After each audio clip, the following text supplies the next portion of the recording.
खूबसूरत और सबक आमोज कहानी शेयर की है। ये कहानी हमें सिखाती है कि इंसानियत और हमदर्दी ही वो असल दौलत है जो मुआशरे में हकीकी खुशहाली और सुकून पैदा करती है।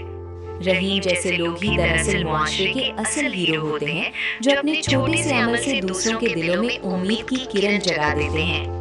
इस कहानी का सबसे खूबसूरत पहलू ये है कि किस तरह एक शख्स की नेकी ने पूरे मोहल्ले में सखावत और खैर का एक सिलसिला शुरू कर दिया। इस कहानी से मिलने वाले अहम सबक: सखावत की ताकत, एक छोटी सी मदद किसी की जिंदगी में कितनी बड़ी खुशी ला सकती है। मस्बत मिसाल बनना, जब हम कोई अच्छा काम शुरू करते हैं तो दूसरे लोग भी उससे मुतासिर होकर नेकी की राह पर चल पड़ते हैं। बांटने से खुशी बढ़ती है। रहीम ने सिर्फ अशिया नहीं बांटी, बल्कि उसने अपने मोहल्ले के लोगों में एक दूसरे का ख्याल रखने का जज्बा पैदा किया। क्या आप ऐसी मजीद कहानियां लिखना पसंद करेंगे या इस कहानी में मजीद कुछ शामिल करना चाहते हैं?